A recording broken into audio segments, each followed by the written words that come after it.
나누려고 합니다. 9장에서는 잘못한 걸 모르고 계속 달려가요. 그래서 잘못되지요. 10장에서는 모든 사람은 다 피고인인지라 재판 앞에, 판결 앞에 서야 되는 거죠. 오늘 11장에서는 불신앙의 극치, 또 믿음의 어떤 결과, 이런 모습들을 함께 나누게 될 것입니다. 오늘 말씀은 조금 집중력을 가지셔야 될 것 같습니다. 1절 한번 우리 다 같이 읽습니다. 아하시아의 어머니 아달랴가 그의 아들이 죽은 것을 보고 일어나 왕의 자손을 모두 멸절하였으나, 아달랴가 누구의 딸이에요? 이세벨, 아합과 이세벨의 딸입니다. 그 아들 아하시아가 왕 하다가 죽었어요.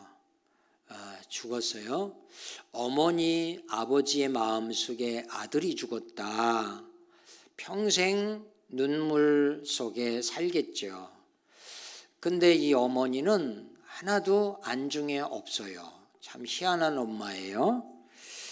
그러면서 자손들을 멸절했다. 왕의 자손, 손주들을 멸절하는 거예요.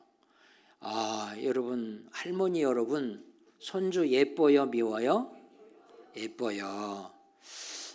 근데 이 할머니는 왕손 이어받을 손주들을 모두 멸절하였으나 하나가 남았다. 극적으로. 2절 다 같이 시작. 요람 왕의 딸 아하시아의 누이 여호사밧의 아하시아 아들 요아스를 자들이 죽임을 당하는 중에서 빼내어 그와 그의 유모를 침실에 숨겨 아달랴를 위하여 죽임을 당하지 아니한가 한지라. 이게 같은 계열인데 여긴 요람 왕의 딸 이렇게 나와요. 그리고 아하시아의 누이 이렇게 나와요. 누이. 그리고 여호세바가 아하시아의 아들 요아스를 왕자들이 죽임을 당하는 중에서 뭐 했어요? 빼내었어. 여기에 좀 요람 왕의 딸 뭐 이렇게 나오고 약간 사연이 있는 거죠. 그러면서 어쨌든 이 요아스 손자에게는 이게 고모고요. 제사장의, 그 당시 제사장의 부인이에요. 그런데 지금 아달랴가 숙청을 하는데 여러 왕손들 가운데 이제 이 요아스를 낳은 지 1년 된 1살 핏덩어리 아이를 빼냅니다. 빼내서 영 아닌 거죠. 왕 안 해야 될 사람이 왕하고 하려고 숙청을 한다. 또 제사장이 기름 붓는 것도 안 한다. 또 여자였다. 모든 게 전통성에서 안 맞아. 하나님 말씀과 하나님의 뜻에 전혀 안 맞는 사람이 이 권력의 그 욕심 앞에는 촌수도 상관없어요. 할머니가 손주들을 다 죽여. 이게 세상 나라들은 멸망할 나라라 가능한 얘기예요. 그러면서 3절 보면은 같이 읽어요. 요아스가 그와 함께 여호와의 성전에서 6년을 숨어 있는 동안에 아달랴가 나라를 할머니가 북남 이스라엘 전역을 한 손에 넣었어요. 북이스라엘, 남유다, 이제 그 예후가 기름 부음 받고 우상 성전에 다 불러들여 다 죽이고 자기가 세운 신상은 헐지 않고 그러고서 갔지만 이 아달랴가 하는 이유는 자기는 우상의 나라를 세우는 게 꿈이었어요. 그걸 실현하기 위하여 아들 죽은 슬픔이 아니라 기회로 알았고 왕권을 쟁탈하고 그걸 빼앗았고 점령을 해버렸고 이렇게 된 거예요. 나라 백성들은 아달랴가 이제 왕이구나 그렇게 자연스럽게 받아들이고 이렇게 하루아침에 바뀌는 역사가 이렇게 바뀌어도 이상하게 바뀐 거예요. 그러면서 아달랴가 나라를 다스렸더라 그랬어요. 4절 보면은 같이 읽습니다. 7째 해에 여호야다가 사람을 보내 가리 사람의 백부장들과 호위병의 백부장들을 불러들이고 여호와의 성전으로 들어가서 그들과 언약을 맺고 그들에게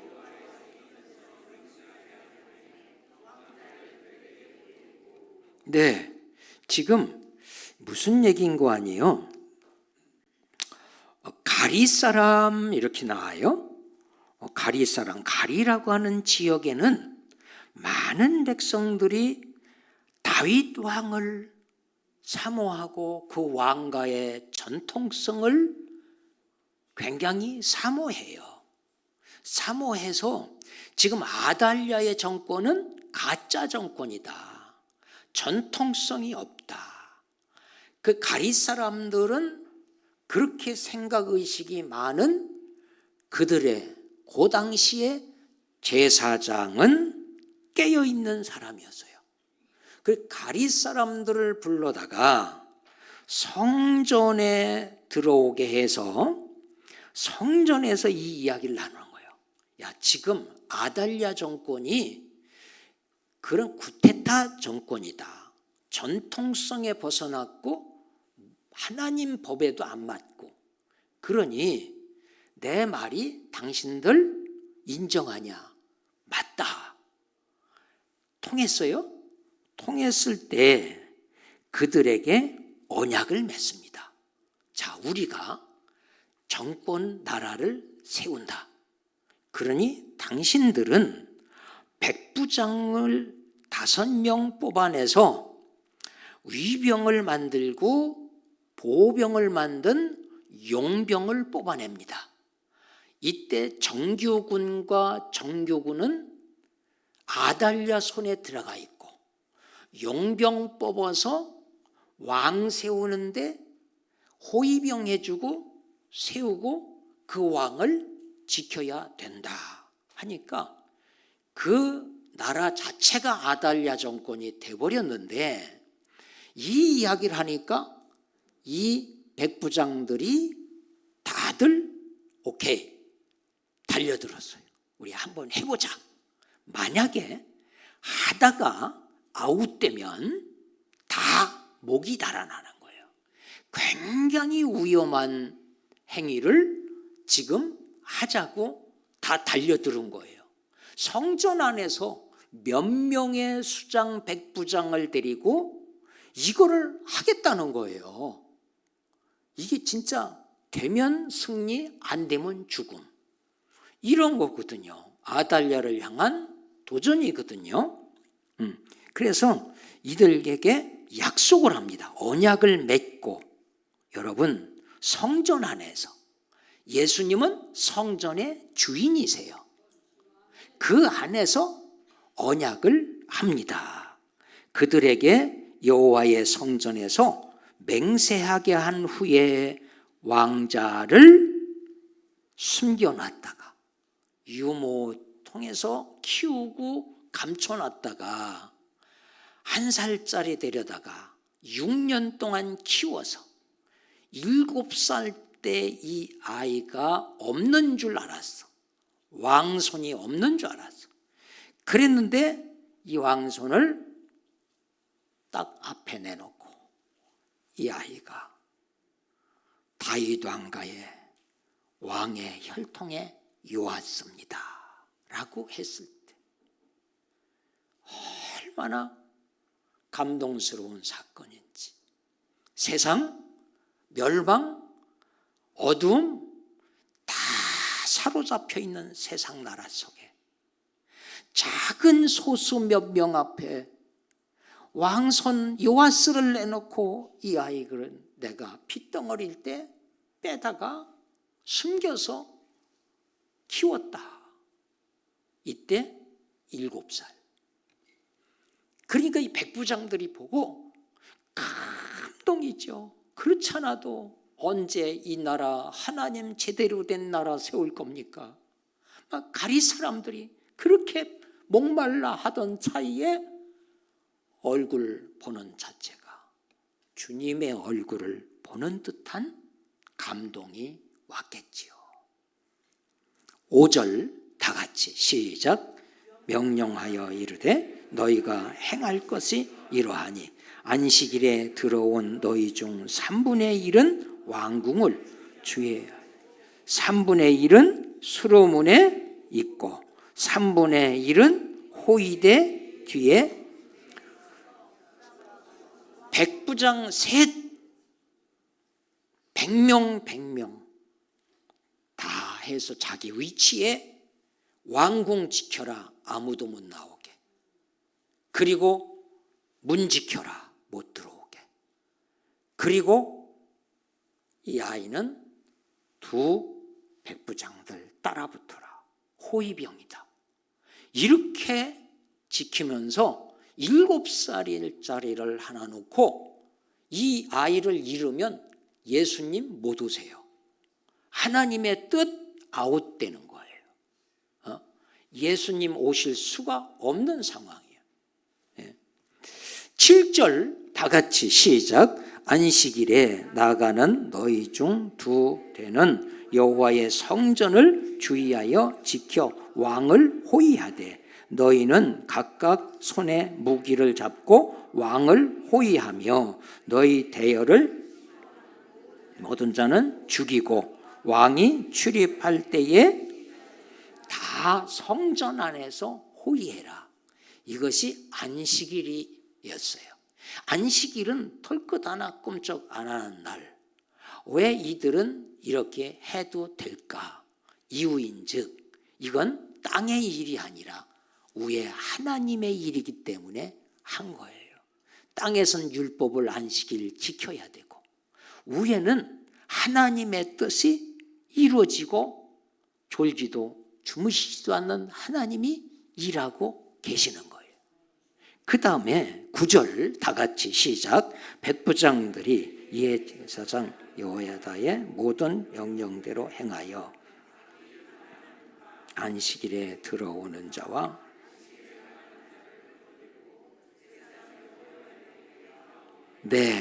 안식일이니까 들어오고 나가고 이때 제사장 여호야다에게 나오니 이건 요아스 아이의 왕 되는 아이의 바로 누구냐? 고모부가 되는 거예요.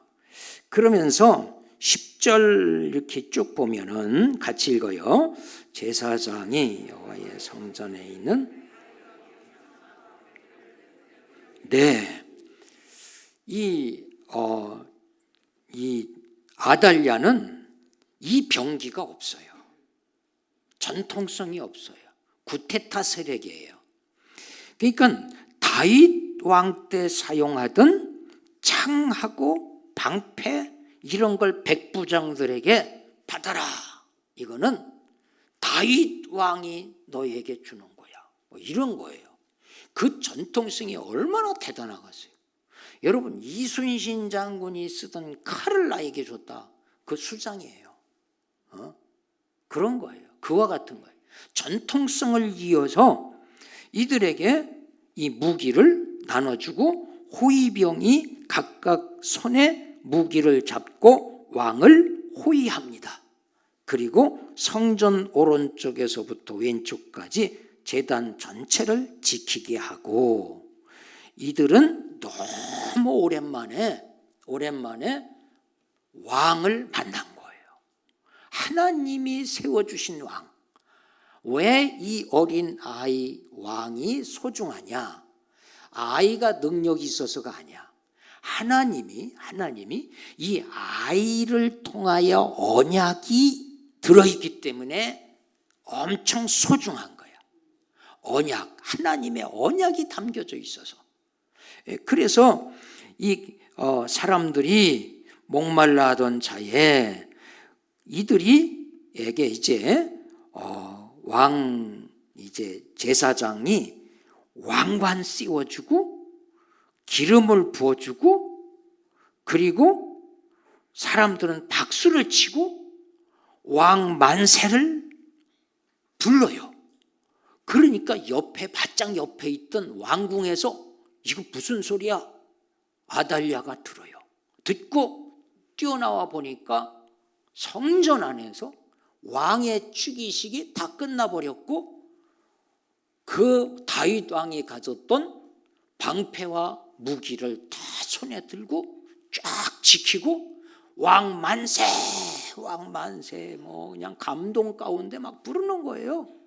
그러니까 아달랴가 구데타 세력 아달랴 유일하게 여자 왕도 아닌데 왕 노릇한 것은 이게 하나예요. 이스라엘 역사에. 그래갖고 그냥 이걸 장면을 봤어요. 보고 나니까 자기는 기름 부음도 없었지, 전통성도 없지, 또 하나님이 허락된 것도 아니지, 전 남북 전체 이스라엘을 다스리고 있지만 아무런 힘이 없는 거예요. 그러면서 13절 다 같이 시작. 아달랴가 호위병과 백성의 소리를 듣고 여호와의 성전에 들어가 백성에게 이르러 보매 왕이 규례대로 단 위에 섰다. 이 아달랴가 보니까 전통대로 다 됐다 그런 거예요. 그러면서 반역이다. 누가? 아달랴가 그렇게 외쳐요. 자기 반역은 자기인데 그렇게 외쳐요. 원래 가짜가 진짜라고 합니다. 15절 같이 시작. 제사장 여호야다가 군대를 거느린 백부장들에게 명령하여 이르되 그를 대열 밖으로 몰아내라. 그를 따르는 자는 모두 칼로 죽이라 하니 제사장의 이 말을 여호와의 성전에서는 그를 죽이지 말라 함이라. 명령 내렸어요. 백부장들에게. 저거 따르는 자는 다 죽여라. 그리고 16절 같이 시작. 이에 그의 길을 열어 주매 그의 왕의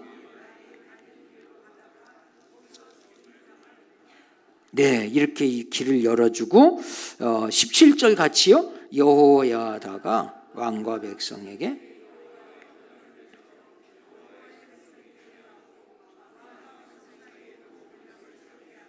제사장 여호야다가 왕과 백성에게 여호와 언약을 맺어 여호와 하나님만 섬기기로 맺었어요. 여호와의 백성이 되게 하고 왕과 백성 사이에도 언약을 세웁니다. 정식으로 서약을 하는 거죠. 임직 때 서약하듯이. 자, 18절 같이 시작. 온 백성이 바알의 신당으로 가서 그 신당을 허물고 제단들과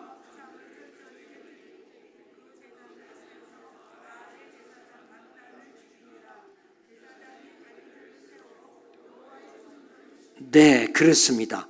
다 우상의 신당들을 다 허물고 없애고, 그리고 이 요아스 왕 40년 왕합니다. 그러면서 통폐합 전체 우상 밀어내고 등등 합니다. 이런 역사가 있어요. 이런 역사가. 자, 이 역사는 어디서? 성전에서 역사가 일어났어. 성전 안에 방에다가 감추어서 키웠고 성전 안에 백부장들을 모아서 약속을 하고 취비식을 하고 백성과 이제 왕 앞에 하나님 앞에 서약을 하게 하고 반역이다 이렇게 했지만도 짝퉁 세상 나라는 끝장이다는 거예요. 그러면서 19절 다 같이 시작. 또 백부장들과 가릿 사람과 호위병과 온 백성을 거느리고 왕을 인도하여 여호와의 성전에서 내려와 호위병의 문길을 통하여 왕궁의 이름에 그가 왕의 왕자에 앉았고 가릿 사람이 또 나와요. 가릿 사람들이 진짜 믿음이 좋았던 거지. 이 다음에 예담 사람들이 나오면 좋겠어요. 20절 다 같이 시작. 온 백성이 즐거워하고 온 성이 평온하더라. 아달랴를 무리가 왕궁에서 칼로 죽였더라. 21절 요아스가 왕이 될 때에 나이가 7세였더라. 참으로 11장 드라마틱하지 않습니까? 진짜 이런 역사가 하나님의 역사예요. 이게 하나님의 역사. 놀랍지 않아요? 하나님이 주권자이시다. 하나님이 언약하시면 반드시 이루신다. 하나님의 언약대로 되는 거예요. 자, 그 언약은 어디냐? 한번 보도록 하겠습니다. 사무엘하 7장 12절로 16절이지만 12절 같이 시작. 내 수환이 차서 내 조상들과 함께 누울 때에 내가 내 몸에서 내 씨를 내 뒤에 세워 그의 나라를 그 씨, 내 몸 그 씨가 내 나라를 그의 나라를 견고하게 세울 거야. 씨를 통하여 계속 갈 거야. 이러면서 쭉 나가서 중간중간도 나와요. 많아요. 언약, 약속은.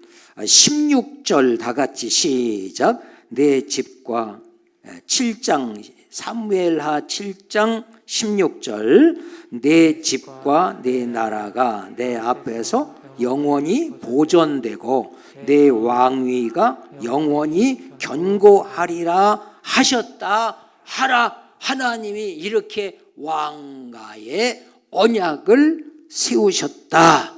그래서 핏덩어리 그냥 불쌍하니까 고모가 끌어안고 키웠는데 하나님 언약이기 때문에 성취가 됐다는 거야.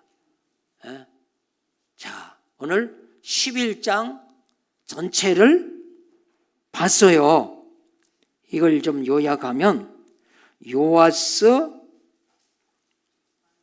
어린아이 왕손 감춰서 다윗 왕가에 이어가고 있고, 요아스 아니면 예수님 없어요. 성경 진리가 될 수 없어요. 예수님 그 다음에 왕으로 왕중에 오셨습니다. 그리고 우리는 그럼 여러분은 누구냐 이거야. 우리는 여기에 무슨 상관이 있냐. 구약은 씨를 통하여 언약을 했고 그 족보가 그렇게 중요해서 신약에도 나와서 이 족보를 말합니다. 그리고 예수 탄생을 말하고 있죠.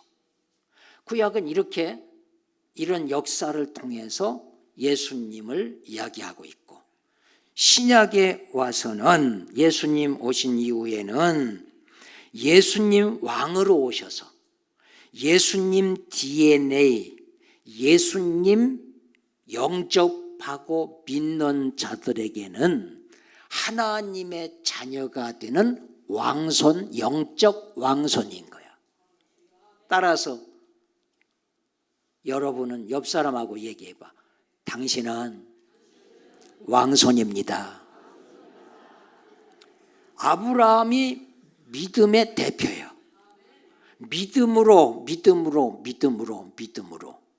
예. 영접하는 자, 그 이름을 뭐 하는 자는? 믿는 자들에게는 하나님의 자녀가 되는 권세, 왕손이란 말이야. 이게 영적 왕손이 돼버린 거야. 구약에는 육적 계보를 왕손으로, 신약의 예수님은 그분을 영접하고 받아들이면 그가 왕손인 거야. 따라서 나는 왕손이다. 그래서 예수님이 내 안에 계셔. 주님이 내 안에, 내가 주님 안에. 영원한 구원, 영원한 구원은 왕손이 오늘 보호받고 살아나듯이 우리가 하나님의 절대적인 주권 속에 보호를 받고 살아요. 영원한 하나님 나라 상속자가 된 거예요. 이렇게 된 거예요. 자, 요거를 베드로 사도는 뭐라고 하냐? 베드로 전서 2장 9절에서는 이렇게 말해요. 그러나 같이 읽어요. 시작. 그러나 너희는 택하신 족속이요 왕같은 제사장들이요 거룩한 나라요 그의 소유가 된 백성이니 이는 너희를 어두운 데서 불러내어 그의 귀한 빛에 들어가게 하신 이의 아름다운 덕을 선포하게 하려 하심이라. 보세요.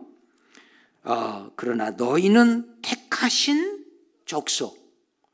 에베소서 1장 4절의 창세 전에 우리를 택해 주었습니다. 너는 택하신 족속이요. 우리는 택함 받은 성도여, 왕손이여. 우리 몰랐어요. 그 요아스가 핏덩어리가 뭘 알겠어요?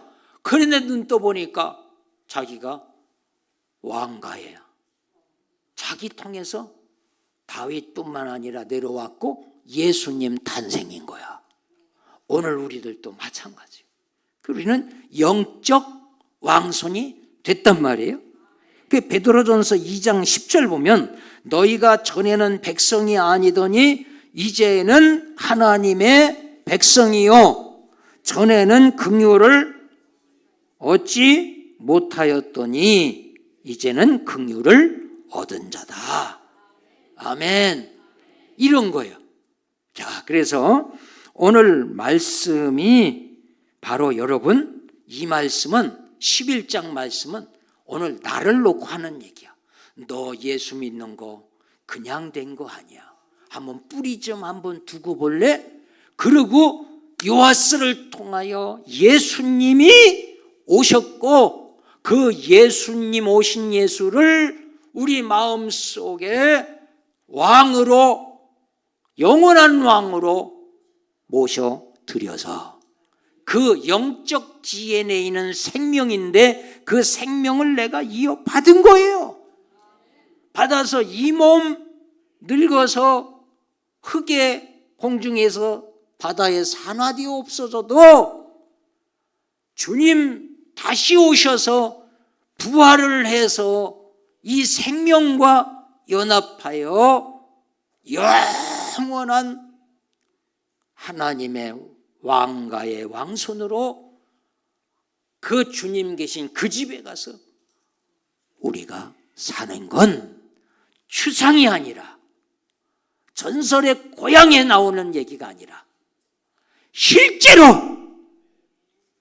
오늘 이 진리는 나라에 대해서 너 누군지 아냐? 너가 왕손이야. 너는 하나님의 자녀야. 너는 하나님의 생명이야. 내 DNA라는 말이야. 십자가에 죽어서 너를 구원했고 거룩한 나라가 되었고 너는 내 것이란 말이야. 이러고 찾으라 오시는 날 있는 거예요. 오늘 우리는 이 소망을 가지고 사는 거예요. 이 희망을 가지고 사는 거야. 이게 우리의 꿈이고 우리의 믿음이 되는 거란 말이에요. 응? 자, 오늘 말씀 결론은 뭐냐? 따라서 불신앙은 비극의 씨앗이다. 할머니가 그렇게 손주들까지 비극의 씨앗, 결론은 지옥. 그러면 하나님의 자녀는 뭐냐? 하나님의 자녀는 고난 속에 영광이 찾아오는 것이 하나님의 자녀입니다. 요아스 어린아이가 자기도 모르는 엄마 아버지도 없이 고아로 맡겨져 갖고 방구석에 가서 그 지키고 7살 뭘 알겠어. 나와서 제사장에 탁 내놓고 이 요아스가 왕이다. 하나님의 언약이 담겨있는 아이다. 이렇게 된 거예요. 그래서 왕 만세 만세. 왕 지키는 호위병들 아달랴 끝나고 세상 나라 끝나고 하나님 나라는 왕성하다. 영원하다. 세상에 여러분, 세상 나라가 아무리 강한 것 같지만도, 아달랴가 강한 것 같지만도 끝난 거예요. 그거 보고 무서워할 게 없어. 두려워할 게 없어. 오늘 우리는 하나님의 왕손이야. 할렐루야. 이 믿음 앞에, 이 신앙 앞에 우리가 쫄지 마. 작게 느끼지 말란 말이에요. 우린 가난해도 병들어도 나는 하나님의 DNA야. 하나님의 자녀다. 하나님의 아들, 딸이다. 이 믿음 가지고 우리가 사는 거야. 이 믿음 가지고. 난 죽어도 산다. 늙어도 괜찮아. 이 육체의 몸은 날로 후패하지만 내 속은 날로 새로워지는 거야. 하나님 나라에 있고 예수 그리스도의 십자가의 구속의 은혜를 통하여 이 선물을 우리가 받은 거예요. 이 은혜 감사하며 이 은혜 감격하며 이 주님 바라보며 우리는 어떻게? 너희는 거룩한 나라야. 그의 소유된 백성이야. 하나님께 예배하는 것이고 그 말씀을 붙들고 귀한 빛을 선포하면서 전도하며 사는 것이고 주님 높이며 사는 거야. 할렐루야. 우리는 여러분 고난은 있을지 몰라도 영원한 생명은 사라지지 않는 거예요. 고난은 있어도 영광은 반드시 찾아오는 거예요. 주 오시는 그날, 그 영광에 그날, 그 주님 오시는 그날을 우리는 가슴에 새기며 오늘 어려워도 주님 바라보며 불공정한 세상 속에 살아도 그들을 아달랴 다 사라지는 날이 온다. 이 믿음 갖고 어둠 속에서도 빛을 보면서 용기를 내면서 승리하면서 살아가는 저와 여러분 되기를 주님 이름으로 축복합니다. 기도합시다. 하나님 감사합니다. 오늘 말씀을 통하여